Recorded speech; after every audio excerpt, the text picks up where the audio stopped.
मधुबन के बाबा, मधुबन के बाबा मुरली वाले, आपका क्या कहना, आपका क्या कहना। ओम शांति। आज 7 नवंबर 2022 के साकार मधुर महावाक्य हैं। आज मीठे मीठे बाप दादा बोले, मीठे बच्चे, मनुष्य जो बाप को भूल दुबन में फंसे हुए हैं, उन्हें निकालने की मेहनत करो। विचार सागर मंथन कर सबको बाप का सत्य परिचय दो। बाबा ने कहा, मीठे बच्चे, मनुष्य जो बाप को भूल दुबन में फंसे हुए हैं, उन्हें निकालने की मेहनत करो। विचार सागर मंथन कर सबको बाप का सत्य परिचय दो। बाबा ने आज प्रश्न पूछा कि गीता को किस धर्म का शास्त्र कहेंगे, इसमें रहस्य युक्त समझने की बात कौन सी है।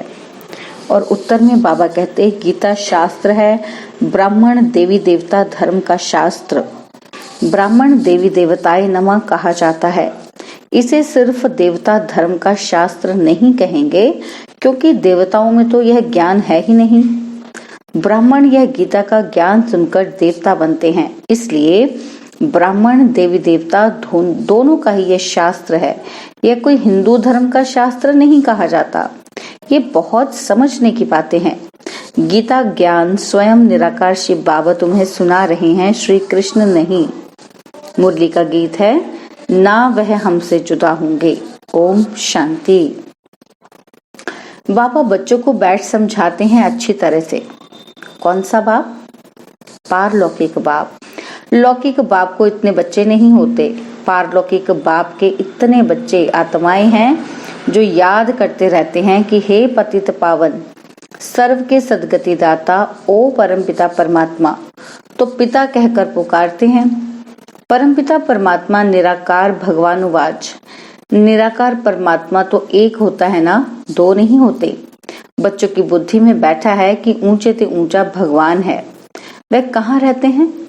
जहाँ आत्माएं रहती हैं। ईश्वर, प्रभु, भगवान कहने से सुख का वर्षा लेने की बात नहीं आती। बाप कहने से वर्षा याद आता है, परंतु मनुष्य बाप को नहीं जानते। भारतवासी ड्रामा अनुसार रावण मत पर अपनी दुर्गति करते हैं। तो पहले ये समझाना है कि ब्रह्मा विष्णु शंकर सूक्ष्म शरीरधारी हैं। मनुष्य स्थूल देहधारी है, परंतु स्थूल व सूक्ष्म देहधारी को बाप नहीं कहेंगे। बाप परमपिता परमात्मा निराकार को कहा जाता है। भूल क्या हुई जो दुर्गति हुई? बाप द्वारा सच्ची गीता सुनने से सद्गति होती है। तो कोई को भी पहले बाप का परिचय देना है, यह है मूल बात। परंतु कोई की बुद्धि में नहीं बैठता है, तब तो बाबा ने ये पोस्टर छपवाया है कि गीता का भगवान श्री कृष्ण बच्चा है या परमपिता परमात्मा। गीता किस धर्म का शास्त्र है? ब्राह्मण देवी देवता धर्म का कहना ठीक है। जैसे क्रिश्चियन का धर्म शास्त्र बाइबल है, ऐसे गीता को सिर्फ देवी देवता धर्म का शास्त्र नहीं कहेंगे जब तक ब्राह्मणों को ना मिलाएं। कहते हैं ब्राह्मण देवी देवताए नमः। बाबा ने बताया है देवताओं में ज्ञान है नहीं। वह यह भी नहीं जानते कि गीता कोई हमारे धर्म का शास्त्र है। ज्ञान है ब्राह्मणों को।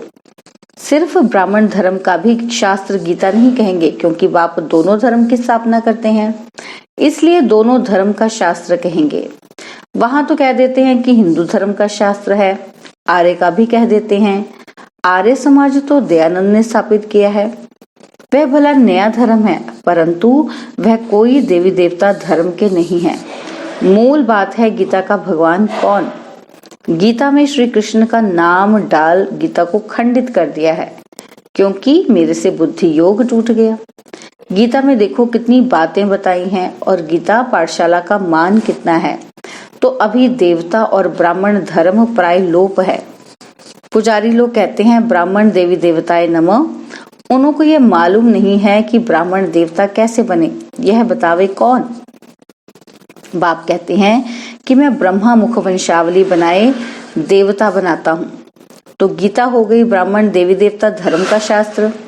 सिर्फ कहें देवता धर्म का तो लक्ष्मी नारायण में ज्ञान है नहीं, यह बात समझने की है। परंतु समझाए कौन? शिव बाबा सुनाते हैं कि रुद्र ज्ञान यज्ञ से विनाश ज्वाला प्रज्वलित हुई। कहाँ रुद्र यज्ञ, कहाँ श्री कृष्ण, फर्क है। इस ज्ञान यज्ञ के बाद फिर सत्युग में कोई मटेरियल यज्ञ रचा नहीं जाता। अब यज्ञ रचते हैं आफत मिटाने के लिए। वहां कोई आफत होती ही नहीं जो ये यज्ञ रचना पड़े। गीता में रुद्र यज्ञ का भी लिखा है और यह भी लिखा है कि भगवानुवाच। तो गीता में सच है आटे में नमक जितना, बाकी सब झूठ है। अब यह विचार सागर मंथन शिव बाबा नहीं करेंगे, ब्रह्मा और ब्रह्मा कुमार कुमारियों को करना है। इस समय मनुष्य तो एकदम दुबन में फंसे हुए हैं, तो दुबन से निकलने में बड़ी मेहनत लगती है। दुबन माना दलदल, तो दलदल से निकलने में बड़ी मेहनत लगती है। तब तो बाप को पुकारते हैं। बाप कहते हैं तुमको 5 विकार रूपी रावण पर ही जीत पानी है। फिर सत्युग में तुम जीवात्माएं सुख में हो। जो भी सत्संग है वहां तुम जाकर पूछ सकते हो, डरने की कोई बात नहीं। सब अंधकार में पड़े हैं, मौत सामने खड़ा है और कहते हैं अभी तो कलयुग में 40,000 वर्ष पड़े हैं। इसको कहा जाता है घोर अंधियारा। कुंभकर्ण की नींद में सोए पड़े हैं। कहते हैं भक्ति का फल भगवान देने आता है, सदगति देता है, तो दुर्गति में है ना। गीता में अगर शिव परमात्मा का नाम होता तो उसको सब मानते। तो बरोबर निराकार ने राजयोग सिखाया था। युद्ध के मैदान की कोई बात नहीं है। युद्ध के मैदान में इतना बड़ा ज्ञान कैसे देंगे? राजयोग कैसे सिखाएंगे? मुख्य धर्म 4 हैं, धर्म शास्त्र भी 4 हैं। अभी तो अनेक धर्म, अनेक शास्त्र, अनेक चित्र हैं। अब बच्चों की बुद्धि में बैठा है कि ऊंचे से ऊंचा है शिव बाबा, फिर नीचे आओ तो ब्रह्मा विष्णु शंकर, फिर साकार में लक्ष्मी नारायण, फिर उनकी डिनाइस्टी, संगम पर ब्रह्मा सरस्वती। बस रुद्र यज्ञ जब रचते हैं तो शिव का लिंग बनाए पूजा कर फिर डुबो देते हैं। देवियों की भी पूजा कर फिर डुबो देते हैं। तो गुड्डे गुडियों की पूजा हो गई ना, क्योंकि उनका ऑक्यूपेशन कोई नहीं जानते। उनकी महिमा है पतित पावन। तो कैसे पाप आत्माओं को पावन बनाते हैं? अभी जाग कर जगाना है, अर्थात बाप का परिचय देना है। बाप को जानते नहीं, सिर्फ पैसा कमाते कथा सुनाते रहते हैं। इससे क्या हुआ? तुम विद्युत मंडली में भी जाकर समझाओ, इस लड़ाई में मरना तो सबको जरूर है। इस रुद्र ज्ञान यज्ञ से विनाश ज्वाला प्रज्वलित होती जाती है। लिखते भी रहते हैं कि हमने इतने बड़े बड़े बॉम्ब्स बनाए हैं, तो कल्प पहले भी इनसे विनाश हुआ था। यह सब बॉम्ब्स कोई कल्प पहले इन्होंने समुद्र में नहीं डाले थे, तो अभी भी विनाश होना है। कहते हैं विनाश काले विपरीत बुद्धि। कौन? कौरव और यादव। अभी तो प्रजा का प्रजा पर राज्य है, तो यह पोस्टर लाखों के अंदाज में छपवाओ, सब भाषाओं में। अंग्रेजी में तो जरूर छपवाना चाहिए। जहां जहां गीता पाठशाला हो वहां बांटते जाओ। पोस्टर पर एड्रेस भी लिखी हुई हो। बाबा डायरेक्शन तो देते हैं, करना तो बच्चों का ही काम है। लिखा हुआ है शिव बाबा, तो शिव बाबा भी बाप, ब्रह्मा भी बाप, परंतु बच्चों को वर्षा शिव बाबा से मिलना है, ना कि ब्रह्मा से। ब्रह्मा को भी उनसे मिलता है। बाबा ने बहुत समझाया है कि गीता मैगजीन में भी पहले पहले बाप का यथार्थ परिचय लिखो, तो जो ब्राह्मण बनने वाले होंगे उनको झट तीर लगेगा, नहीं तो लिया और फेंक दिया। जैसे कोई बंदर को किताब दो तो एकदम फेंक देगा, समझेगा कुछ नहीं। तब बाप कहते हैं कि यह ज्ञान मेरे भक्तों को और गीता पाठियों को देना, उसमें भी जिनके भाग्य में होगा वह समझेंगे। बाप कहते हैं यह तो है ही नरक। यहाँ जो भी बच्चे आदि पैदा होते हैं, 1-2 को दुख देते रहते हैं, 1-2 को काटते रहते हैं। बाकी जो गरुड़ पुराण में विषय वैतरणी नदी दिखाई है वह तो है नहीं। यह दुनिया तो नरक है। तो बच्चे जानते हैं आज नरकवासी फिर संगमवासी बनते हैं, कल फिर स्वर्गवासी बनेंगे, इसलिए पुरुषार्थ कर रहे हैं। अच्छा, मीठे मीठे सिकिलदे बच्चों प्रति माता पिता बाप दादा का याद प्यार और गुड मॉर्निंग। रूहानी बाप की रूहानी बच्चों को नमस्ते। हम रूहानी बच्चों की रूहानी बाप दादाजी को दिलवा जान सिकवा प्रेम से नमस्ते। ओम शांति। प्यारे बाबा, मीठे बाबा, मेरे बाबा, शुक्रिया बाबा, शुक्रिया बाबा, शुक्रिया बाबा। तो आज रात्रि क्लास की भी मुरली सुनेंगे। तो बाबा कहते ऊंच ते ऊंच है एक भगवान माना फादर। किसका फादर? सभी जो आत्माएं हैं उन सभी का। जो भी मनुष्य मात्र हैं उनमें जो आत्माएं हैं उनका है फादर।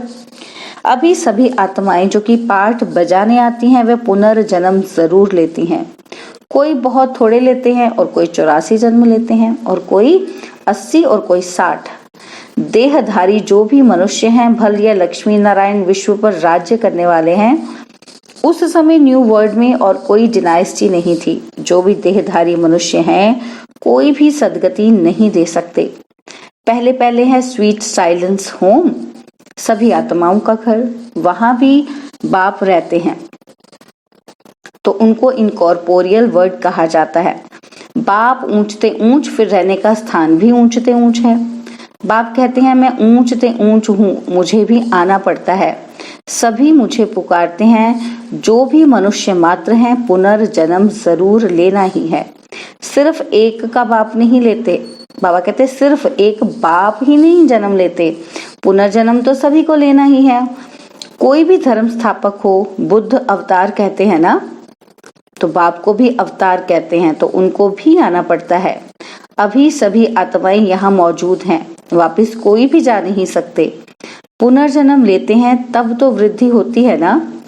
पुनर्जन्म लेते लेते इस समय सभी तमो प्रधान हैं। बाप ही आकर नॉलेज देते हैं। बाप ही नॉलेजफुल हैं। आदि मध्य अंत की नॉलेज उनमें है। उनको ही नॉलेजफुल ब्लिसफुल कहा जाता है। Peaceful ever pure. बाकी मनुष्य मात्र प्योर इम्प्योर बनते हैं। यह लक्ष्मी नारायण डीटी डिनाइस्टी के फर्स्ट हैं। इनको ही पूरे 84 जन्म लेने पड़ते हैं। पुनर्जन्म यहाँ ही लेते हैं। फिर अंत में बाप आकर सबको पवित्र बनाकर साथ में ले जाते हैं। बाप को ही लिबरेटर कहा जाता है। इस समय सभी धर्म स्थापक यहाँ हाजिर हैं। बाकी थोड़े हैं जो आते रहते हैं। वृद्धि होती रहती है। सर्व का सदगति दाता एक ही बाप है। शांति धाम व सुख धाम का मालिक बनाते हैं। तुम्हें पूरे 84 जन्म लेते हो। बाबा कहते तुम ही पूरे 84 जन्म लेते हो। तुम जो पहले आए थे वही फिर पहले आएंगे। क्राइस्ट फिर अपने समय पर आएंगे। क्राइस्ट में यह ताकत नहीं जो किसी को वापस ले जाए। वापस ले जाने की ताकत एक बाप में ही है। इस समय है रावण राज्य, आसुरी राज्य। 84 जन्मों में विकार पूरे प्रवेश कर लेते हैं। बाप कहते हैं तुम डीटी दुनिया के मालिक थे, फिर रावण राज्य में तुम विकारी बन पड़े हो।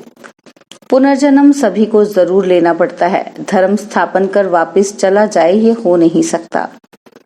उनको पालना जरूर करनी है। गाया जाता है ब्रह्मा द्वारा नई दुनिया की स्थापना, पुरानी दुनिया का विनाश।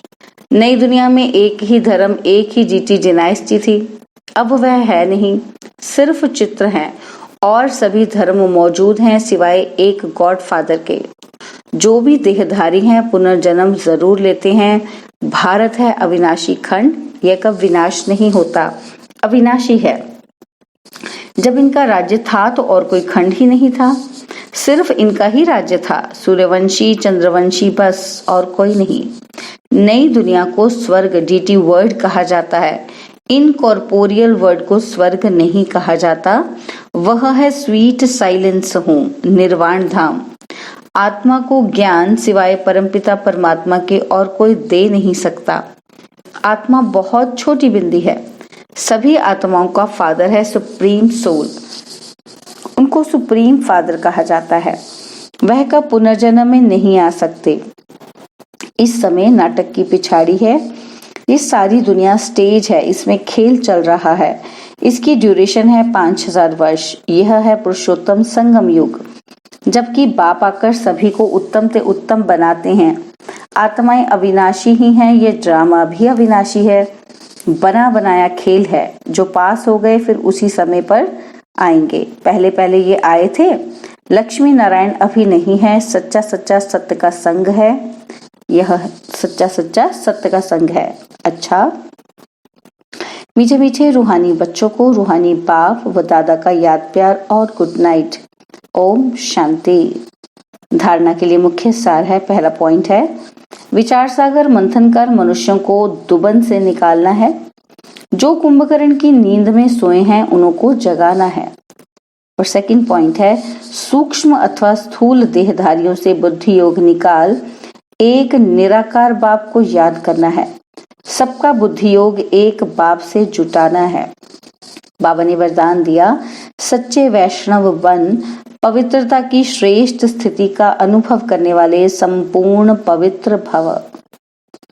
सच्चे वैष्णव बन पवित्रता की श्रेष्ठ स्थिति का अनुभव करने वाले संपूर्ण पवित्र भव। संपूर्ण पवित्रता की परिभाषा बहुत श्रेष्ठ और सहज है। संपूर्ण पवित्रता का अर्थ है स्वप्न मात्र भी अपवित्रता मन और बुद्धि को टच नहीं करे। इसी को कहा जाता है सच्चे वैष्णव। चाहे अभी नंबरवार पुरुषार्थी हो, लेकिन पुरुषार्थ का लक्ष्य संपूर्ण पवित्रता है और यह सहज भी है, क्योंकि असंभव से संभव करने वाले सर्वशक्तिमान बाप का साथ है। स्लोगन है, सहज योगी वह है जो हठ व मेहनत करने के बजाय रमणीकता से पुरुषार्थ करे। सहज योगी वह है जो हठ व मेहनत करने के बजाय रमणीकता से पुरुषार्थ करे। ओम शांति। और अब यह एक बहुत अच्छी वीडियो भी जरूर देखें।